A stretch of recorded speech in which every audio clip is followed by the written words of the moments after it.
Each and every day, oil prices at the pump are reaching a new high. There is a website called AAAgasprices.com where you can look at the national average of gas prices.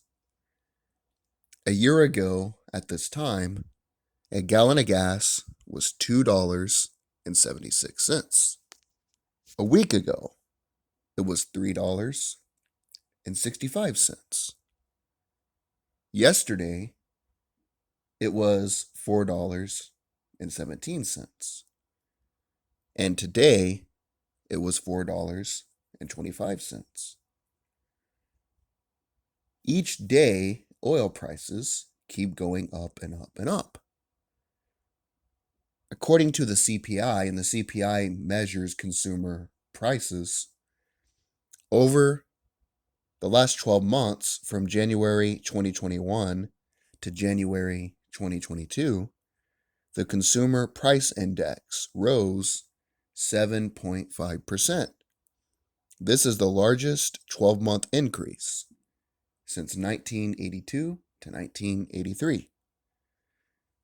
Now, the largest components that they measure, this is a metric used to measure inflation and consumer prices by the Bureau of Labor Statistics. It's a government agency. The largest components are housing, transportation, food, and beverages. Now, take into account this was already 7.5% over a 40-year high before the massive rise of gas prices. Based upon the financial analysts that I've been reading, the Financial Times, the Washington Post, I've read a variety of sources in the financial sections. A lot of them are saying that if you factor in the rise of gas prices, which there's no indication they're going to go down anytime soon, it could add 2% alone to inflation, which would equate to 9% inflation. It doesn't take an economic genius to know that when the price of oil goes up, so does everything else. It takes money to distribute toothbrushes, to distribute cheese, to distribute milk, bread, everything in the grocery store. You have to use a diesel combustion engine. Buses, which transport people in metropolitan areas, are going to cost more to fill up. Every product you use is going to go up simply because gas is going up. And of course, a business is a business because they make more than they spend.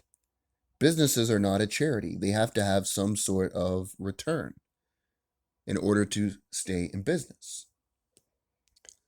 The more it costs oil companies who need oil in order to be able to produce oil to operate, the more it ends up costing the consumer. I know a lot of elite people that live in the suburbs. This literally happened one time. I was doing some business in a wealthy suburb in Nashville, and this woman literally thought that gas magically went from the ground to the pump. And a lot of us, we don't really think about these things. Of course, I didn't until a couple years ago when I was involved in the oil and gas industry. You have to have oil tankers, you have to have pipelines, you have to have rail cars, you have to have trucks, some sort of means of distributing the oil, refining the oil, and then filling it up at the gas station. That's why you see those large oil tankers. The majority of the money you spend at the pump goes to the oil being refined.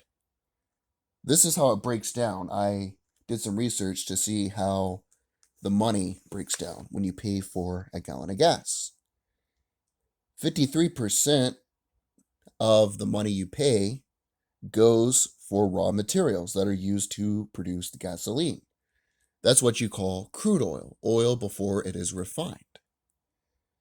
17% goes for taxes, the gas tax, which, when it was implemented by Eisenhower, of course, was supposed to go to build infrastructure. But in my previous video, I talked about how our infrastructure is C minus. And when the infrastructure looks like my report card or lower, you know you got problems. I was a C minus student, and our infrastructure is a C minus thing. Transportation and retail. You have to distribute it in the oil tankers. And you see those big trucks on the highway, everybody bitches about them, but you have to have them. But those are the trucks that put the gasoline into the pump. And of course, the gas station has to store it in those tanks, which isn't free. That's 18%. And then you have to pay a little fee to the oil refineries, which is how they make their money, and that is 12%, which averaged out in 2020, these are the latest numbers I could find, to an average profit margin of 6.8%. Meaning that on average, oil giants like ExxonMobil, Chevron, BP, and others, after they drill for the oil, they refine the oil, they distribute the oil through the pump, to the pump rather, then the average profit margin that they make is 6.8%. That is how it breaks down. Now that I've given a little bit of background and an introduction, I feel, which was solid enough, whose fault is it that oil prices are rising exponentially? If you were to listen to Biden and his administration, it's all Vladimir Putin's fault. Is it his fault? Well, definitely you can castigate some blame to Putin, but it's not 100% Putin. If you listen to the Republicans, it's all Biden's fault. Is it Joe Biden's fault? Yes and no. If you listen to Biden also, he likes to blame big, greedy, evil oil companies. Is it the big, greedy oil companies' fault? Yes and no. Anytime you delve deep into an economic issue and you look at the dominoes that fall in order to make something like this transpire, it's typically more ambiguous and complicated. But of course, castigating blame to one party or one group is a lot easier than actually researching how these things work. Here are a few of the components I found that has led to the higher oil prices. Now, first, I'm going to go ahead and get the obvious guilty parties out of the way. Russia, and this is in no particular order. I'm just going to get these out of the way because we all know this, and then I'm going to talk about something else that I haven't heard reported anywhere else, other than a couple of the news articles I've read, but I've never really heard any of the talking heads or the TV commentators talking about this factor. Russia provides 40% of oil and gas to the European Union. Germany, the fourth largest economy, relies on Russia for 55% of their oil and gas. Before Ukraine fell, well, not Ukraine fell, but the Soviet Union fell and Ukraine was a part of the Soviet Union, the Soviet Union would directly have oil pipelines that would go into Ukraine and Europe. However, in 1991, when Ukraine became an independent country, Ukraine started charging a toll fee for the Russians. As a response, Russia started building more pipelines, like the Turkish pipeline. I think it's called the Rush-Turkish pipeline, something like that, but it goes from Russia to Turkey. They also built a pipeline called Nord Stream 2, and Nord Stream 2 was supposed to go from Germany to Russia, Russia to Germany directly. So they wouldn't have to pay the toll to Ukraine. However, this project is now basically abandoned due to the Ukraine crisis. But Germany is still going to need oil. So is the EU. You have the same demand for oil, not just gas, which the entire economy runs on, but heat. People to heat their home, people to heat their stoves during the wintertime. You're going to have more of a supply shortage, but the same demand for that product that is becoming scarcer. What we currently see is a hesitancy by the UK, Boris Johnson, and other leaders to simply 100% stop buying Russian oil. The United States, it's more, in my opinion, and this is simply an opinion, it's more of a way to virtue signal. Russia only provides 8% of gas to the United States. If you break that down in imports, most of the United States oil imports comes from Canada and Mexico, simply because of proximity. Russia is closer to the EU. Canada and Mexico border the US. Therefore, common sense tells you you're going to get more gas from closer countries. Geography, right? Russia only provides 3% of all of the oil that is imported. So you can't 100% blame Vladimir Putin, who's a bad guy. I don't like Putin at all. But you can't 100% blame Putin when the United States only relies on Russia for 8% of its gas and 3% of its imports. It just doesn't make any logical sense when you break it down. However, a lot of the fear, because the market isn't only physical, goods and services. The market is psychological. Consumer confidence, for instance, is how people feel about the economy. Good, bad, indifferent. People are seeing what's going on in Ukraine. They are starting to get fearful, and psychologically, the way they feel is causing oil to increase. That's one factor. Now, let's get another obvious factor out of the way, and then I will talk about something that I've not heard discussed really by many individuals. Biden's economic policy and environmental policy is sort of coming at a head right now. When Biden became president, he got the United States back into the Paris Climate Accords.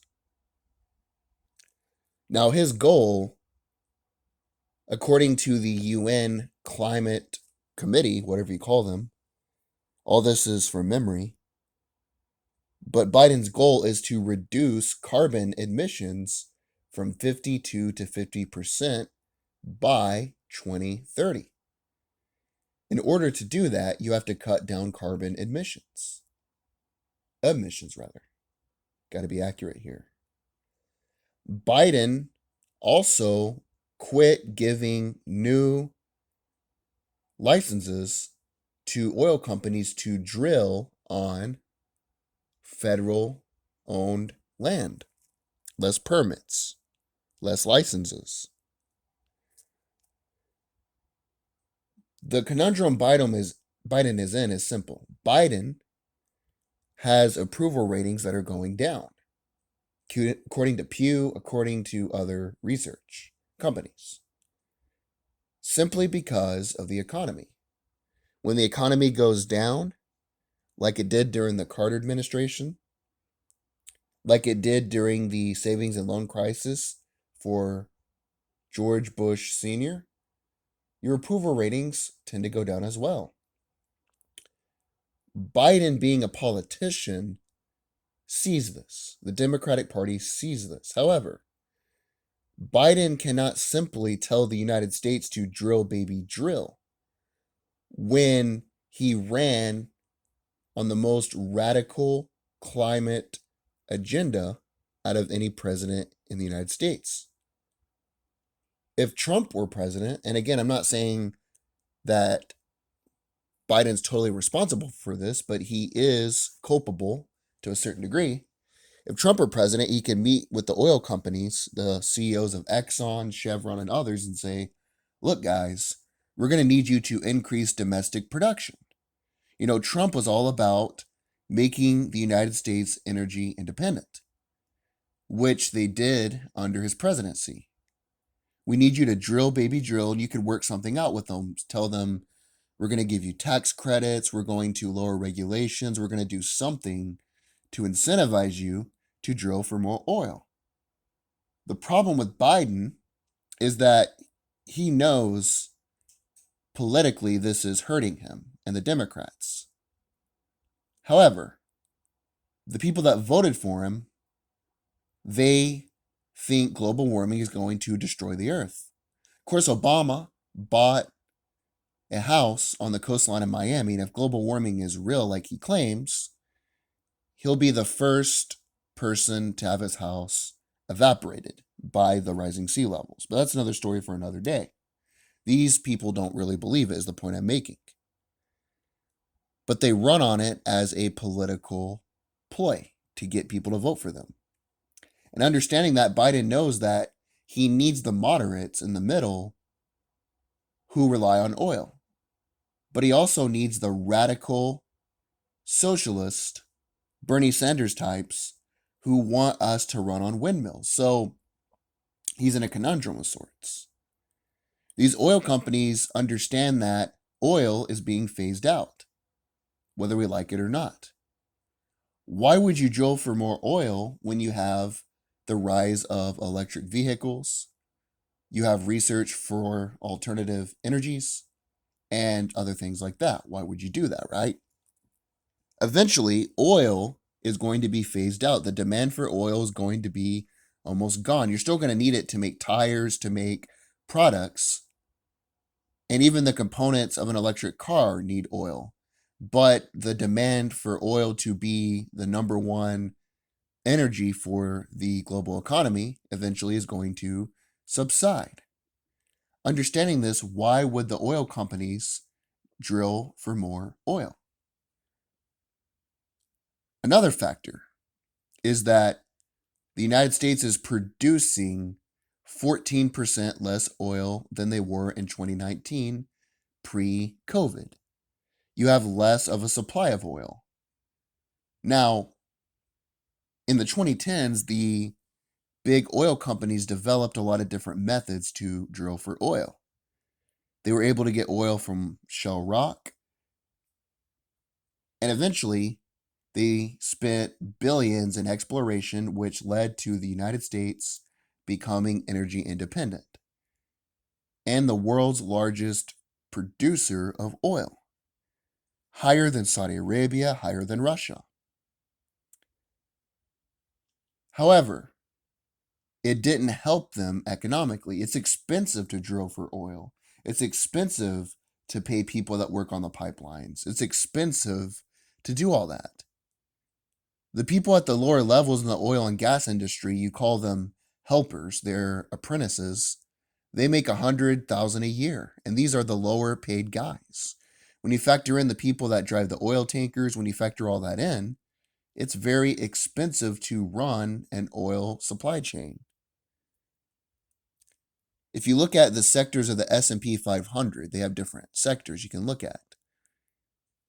The slowest growing sector in the 2010s was energy.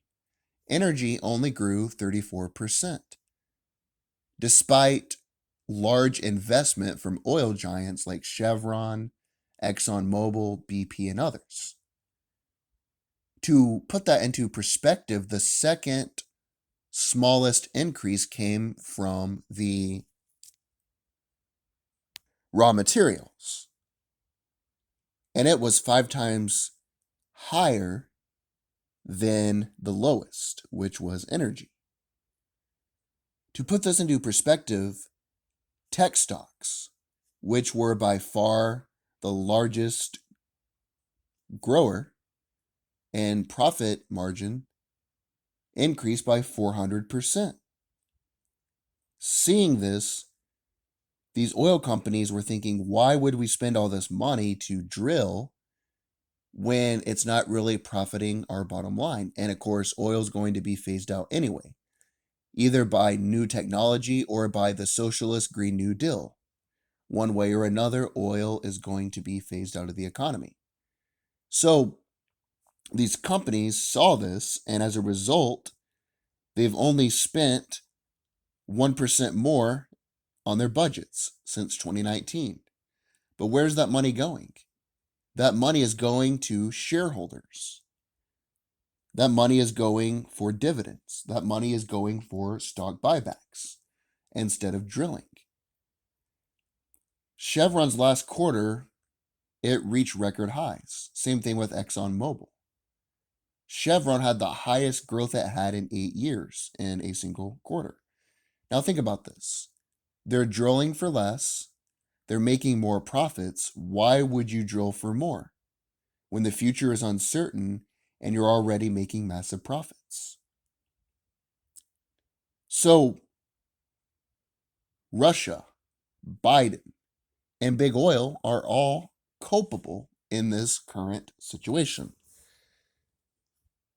Now, I always tell people the president is not the cause of all your problems, but he's not the solution either. Biden is good at identifying problems, but he's not very good at finding solutions to these problems. Biden's solution is to rely on Saudi Arabia, to rely on Iran, and to rely on Venezuela to make up the oil shortage. The EU wants to lower its dependence on Russia for oil by 80%. They want to phase that out because the whole premise is we cannot fund an evil dictator like Putin who is using his wealth and his power to kill civilians, which makes sense. I 100% agree. However, the problem is we live in a global economy. If we're going to boycott Russian oil, why don't we boycott things that come from China, who is doing the same thing to the Uyghur Muslims, who is doing the same thing in the future to Taiwan? Why don't we do the same thing to Iran? Why don't we do the same thing to the Saudis? I call it the whack-a-mole theory, meaning that if you say we're not going to buy oil from Russia because Vladimir Putin's bad, which is true, any sane person will agree with that. That tends to be one of the few things all Americans agree on, is that Vladimir Putin's a bad guy. What about Saudi Arabia? Yes, Saudi Arabia has a strategic alliance with the United States, but they don't have the same values as the West. They're not a democracy. Saudi Arabia is doing the same thing in Yemen. Even before Trump decided to run for office, the Saudis have been fighting a proxy war in Yemen, doing the same thing essentially, bombing civilians just like Vladimir Putin is doing with Ukraine. We're all equal under God's eyes. Red and yellow, black and white. We are all precious in his sight, right? But the media doesn't cover the brown people being bombed. They only cover the European people being bombed. And that's because they want a war with Russia. They have for years. The point I'm making, though, is the same thing is going on in Yemen. Simply saying we're going to buy more from the Saudis is not going to solve the problem of stopping civilians from being killed. What about Iran? Well, of course, Iran has chanted death to Israel, death to the United States, and is the leading sponsor of terrorism. But strategically, Russia made a deal with the Iranians, a weapons deal. This article I read said Iran and Russia agreed to a 20-year, $10 billion security and defense cooperation agreement. in January 2022, which would include the jets, missiles, and a satellite defense system. So think about this here. We're going to stop buying Russian oil because we got to stop funding the Putin war machine. But we're going to have Iran make up the shortage, who agreed to a 20-year, 10 billion weapons deal with Russia. Makes a lot of sense, right? Not to mention China, Belarus, and North Korea, all buy oil from Russia. China and Russia agreed to an energy deal worth billions. The point I'm making is this doesn't solve the problem. You're simply going to play whack-a-mole. You're going to fund the genocide in Yemen rather than the genocide in Ukraine. But the genocide in Ukraine is still going to take place because Iran is going to buy weapons from Russia. So is China. So is North Korea and others. And what about Venezuela? Venezuela is run by Maduro, whatever the hell his name is. A tyrannical dictator. We're not going to fund Putin because he's a horrible dictator, but we're going to fund Maduro. If you're going to not want to fund anything that is injustice, what about not buying things from China? There's actually a bill. I don't like either party. They're all criminals, in my opinion. There was a bill that wanted to ban any products from entering the U.S. that used any sort of slave labor. Did you know, and this is a fact, you can look at the bill, every Democrat but one voted against it. Again, I don't like either party. I'm just pointing out the facts. I'm a fan of the facts. I'm in the middle. I'm more the middle of the road type of guy. But I'm just pointing out the facts here. The point I'm making is simple. They want a war with Russia. The images you see of the civilians being killed are horrific. And I think we got to help them out. There are things you can do to help them out. I am for helping Ukraine out without getting involved in a war. I really am. I'm for that. Sending them aid, sending them weapons. I think we should have had soldiers in the region already to prevent this from taking place. I'm for helping Ukraine. But I don't like the virtue signaling component.